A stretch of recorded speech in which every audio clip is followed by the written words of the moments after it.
New camera, who dis? Anyway, you can see much more of my space now. Hi there.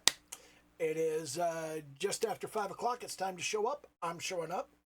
Glad you showed up. I appreciate every single one of you. Do a little YouTube dance, like, comment, subscribe, all that happy horse shit. And let's shit in the box.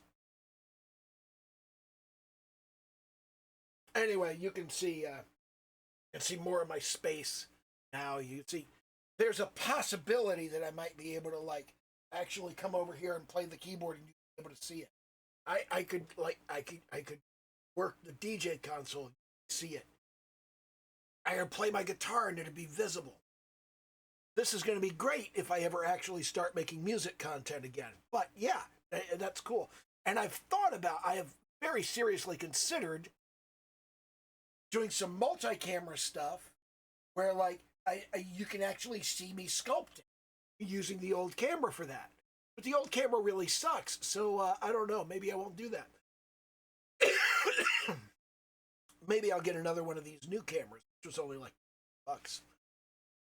But it's not like I have endless money for this thing. Anyway, what I wanted to talk about today was the differentiation between toys and games, which I've talked about before. I've been talking about this for like 20 years. I'm constantly refining my views on it and refining the way that I talk about it because different audiences and different groups of people kind of see it in different ways, and there are different ways of explaining it that matter to people. And what drives the distinction for me between toys and games is the rules. If two or more people know the rules, then when you talk about the game, other people know what you are talking about. But if you're the only person who knows the rules, and at least one person knows the rules, you bring rules to everything you do, whether you know it or not. And if you're the only person who knows what those rules are, then telling other people about the thing that you did, they have no framework. You have to explain to them what the rules of the thing you did are. God. I'm coughing a lot today. I don't know why. But an example would be if you have a deck of cards, okay? If you tell people, I'm going to play a game of solitaire, you may be the only person playing, but other people know the rules of solitaire. When you say, I was playing solitaire, and I put the 7 of diamonds on the 8 of clubs, but then once I put the 7 of diamonds on the 8 of clubs, I came across the 7 of hearts when I went through the deck. And I could have put that on the 8 of clubs. But I didn't, because I had already moved the 7 of diamonds over there, and that was a bad move, and I wish I hadn't have done that. People know what you're talking about. But if you played some other bullshit game, if you just said, I was playing with some cards, man, and I put the 7 of diamonds on the 8 of clubs, people would be like, okay? They don't understand the distinction. They may be able to infer the rules when you say, I put the diamonds on the clubs and then I couldn't put the hearts on the clubs. They may be able to figure out, okay, you have to put a different color suit on top of the next higher number. They may be able to infer that, but if you tell them solitaire, they automatically know those rules because those rules are known to lots of people. But if you're playing some game you made up and it has weird rules and you say, man, I played the 7 of beans. And unfortunately, when you play the 7 of beans, you can't have the hat. What?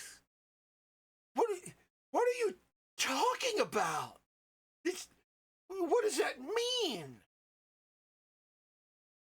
The distinction between toys and games is social.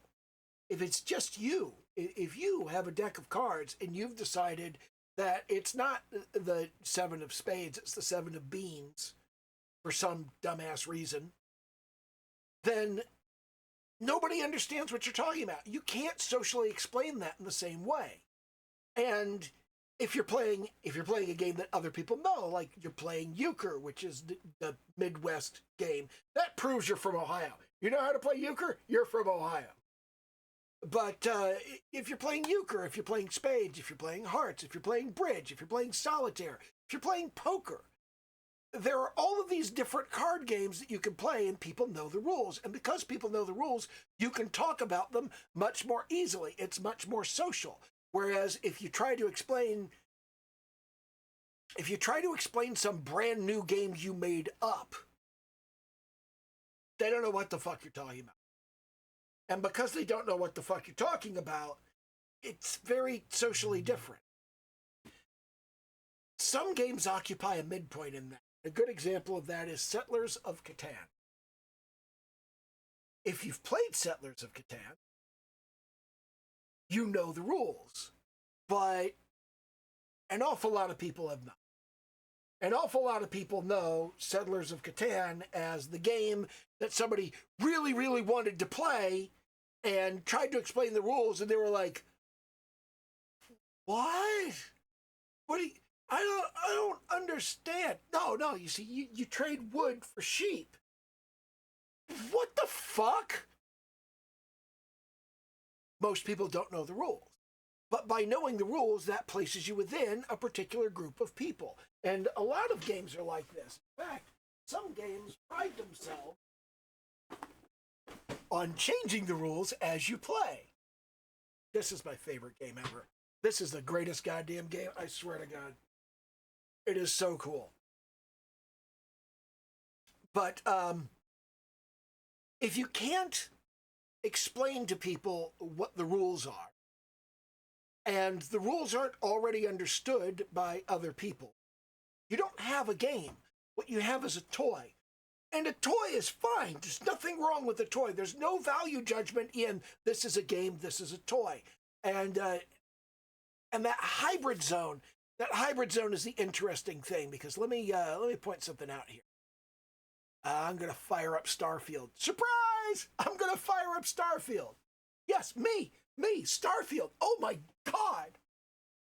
Why would the guy with over 4,000 hours in Starfield fire up Starfield? I know, right?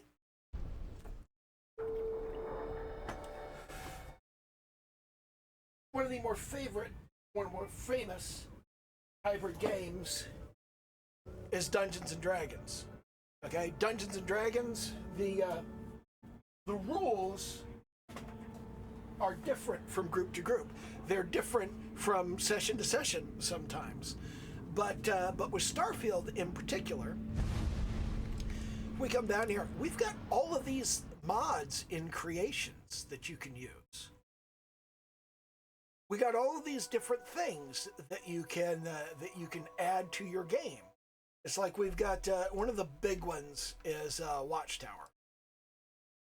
Lots of people love Watchtower. One of the other ones is the Cryomancers. Cryomancers are very popular, and there's all kinds of stuff. You know, there's all kinds of various things in here that you can toss into your game, and then you're able to do various things. Now, when we go into my games, if I go into player select, you'll see that I only have 3 saves available. I have one for Caliban, which is me, and there's my high level 353 save. And then there's Revan, which is my current new save. I'm level 44 in that, and it's almost 100 hours. And then you have Player, which is just the oldest save I've got, which is September 13th. And I don't like that, because I had one from September 1st, but I accidentally deleted it, and I still haven't gotten over that. It's like losing a pet, you know? I had a saved game from launch, and I lost it, and I'm upset about that. But anyway, if I go into my save with Revan, if I load that save up, we'll be able to take a look at all of the different ways that you can change the rules of the game. A side effect of having over 400 pictures of Huang Le is that they form most of my loading screens, so I really don't mind loading screens. I get to look at this girl that I like. So, yeah, that's problematic. This fixation is weird. But once this loads up, we'll take a look at, first of all, the creations. Now you'll see that I have the Starborn Guardian 7 Plus available, but it's not enabled in this game. And I have DKLK test neon.esp, which I haven't enabled because this is the creation kit thing that I use to test stuff.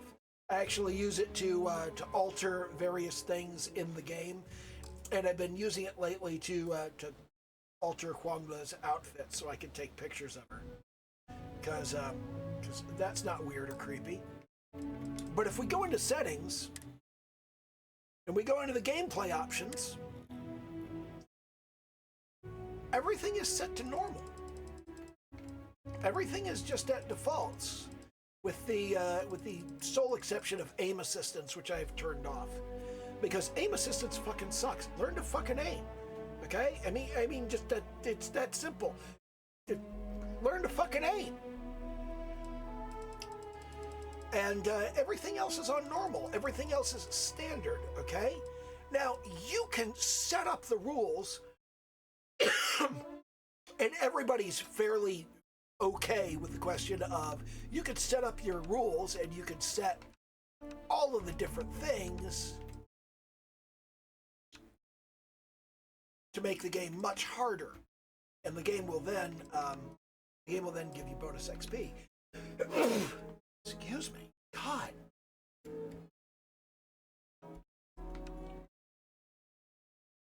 See, you can turn everything all the way up, and hey presto, is that everything? Oh, location limit, there we go. Hey presto, you get plus 75 experience for having everything all the way up. This alters the game, but it alters the game because it's coming off of this menu here. Let me just set everything back to defaults. Everything back to defaults. Aim assistance off. That's all I have to do, right there. I just leave everything right where it is. And everybody knows what the rules are. Everybody understands what the rules are. And this, to me, is the intended operation of the game, and that's what I stick with, okay? You don't have to stick with it. You're not required to stick with it. It's your game. Play it however the fuck you want, okay? I mean, you don't have to play the game the way that I play. You can play it however you want. You could do whatever you like. But changing the rules of the game in the middle of the game is not something I like to do. I don't know if I will enable the Starborn Guardian 7 Plus in the current save. I probably should, actually. Probably should enable. Because the reason I use the Starborn Guardian 7 Plus is just for the New Game Plus counter.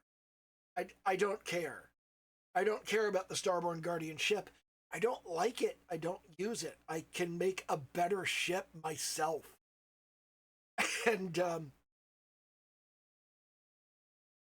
And I'm getting more and more competent at this. I really am, because I'm digging around in the creation kit, learning more and more about how ships are constructed and how ships are purchased. And one of the things I'm kicking around in my head right now is I'm going, when the new Starfield update comes out, maybe I'm going to do a huge series of videos talking about all the different ship parts. And I don't know if I'm really going to, I don't know if that's a real thing I'm really going to do. I don't know. I don't know if people would be interested in it.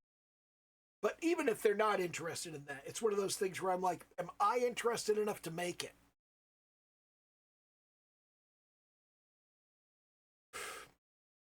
because there's a reduction in there. But anyway, to go back to this distinction between toys and games, you can have a game where the rules are known, but the rules are alterable, and you can change the game enough that the rules are unrecognizable. For example, hey, yeah, we've got Dungeons and Dragons, okay? And Dungeons and Dragons is a set of rules that people are fairly familiar with. It's not completely unknown to them, but everybody has house rules. And there are collections of rules that you can get, which they're very different, and people don't know them, and people don't understand them. And because people don't know them or understand them, you have a toy until you get other people to understand the rules. As the game master of an RPG, until the players understand your house rules and how they all fit together, you have a toy that you're trying to turn into a game. And that's the real social distinction, is that when you have a toy that you want to be a game, the way that you make it a game is by convincing other people to use your rule. And some people get really nasty about that. Because it's like, I mentioned, at level 44 in Starfield, you're in a fairly weird place. And that weird place is, you have advanced to the point that you have a certain quantity of skill points to spend. And if you haven't spent them all on combat,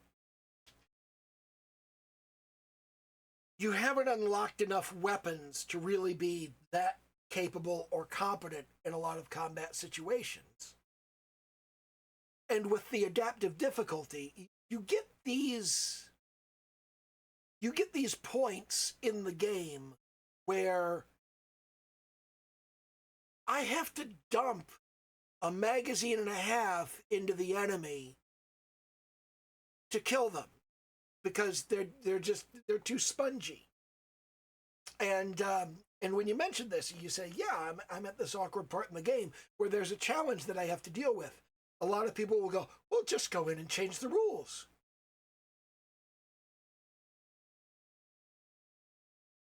No, I'm playing a game.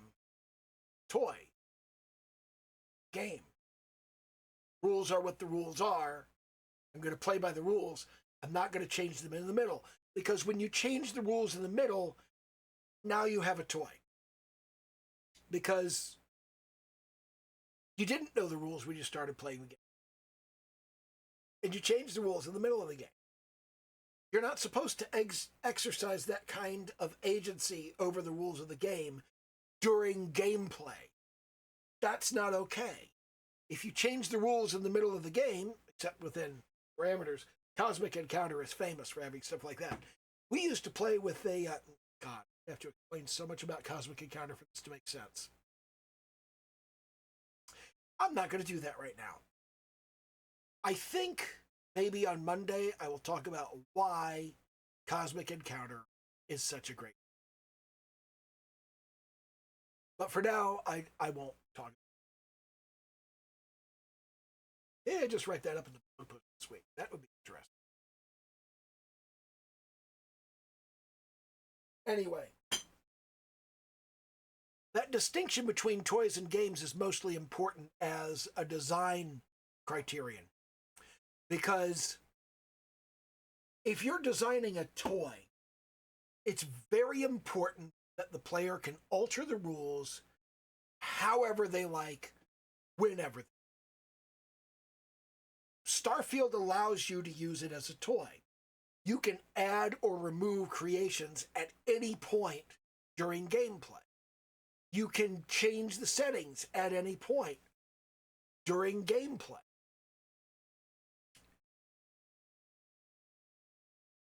So you can change the rules as you go. You can go into a particular place and for example, you can be on your way into a large installation where you're going to do a lot of close quarters combat.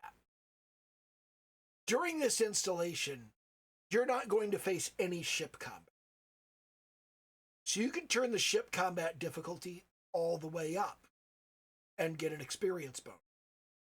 You can turn all of the various difficulties of things that you're not going to use, you can turn them all the way up. You can turn vendor credits way down and get the experience bonus for that.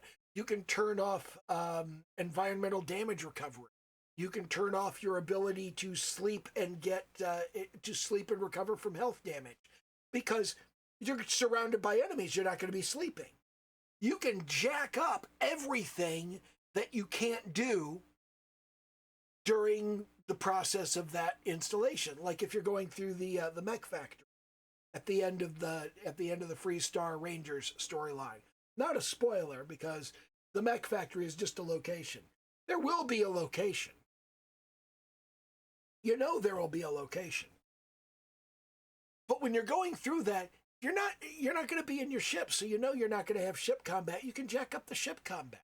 You can take all of the things that you're not going to do in the middle of all this, and you can just jack them all the way up, and you can get this big experience point bonus for that.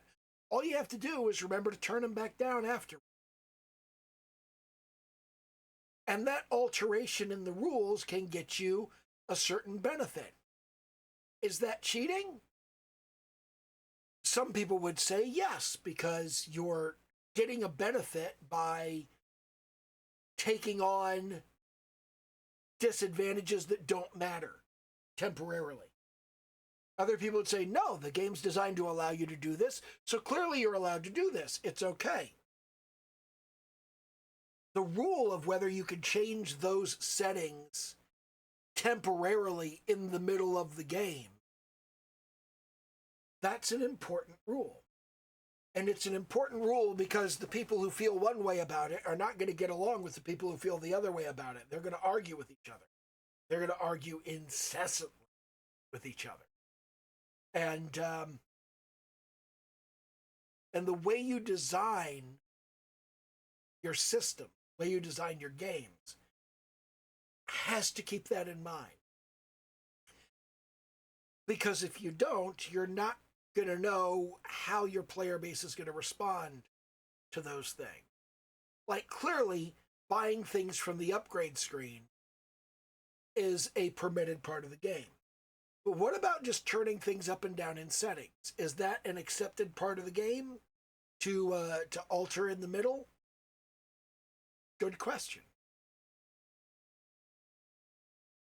And these are things that you need to consider over the course of designing your game, because that distinction matters. There are decisions that you make when building a toy that are different from the decisions you would make when building a game.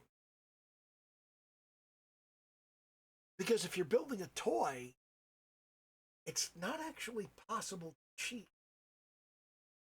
You're only cheating if someone else thinks you broke the rules.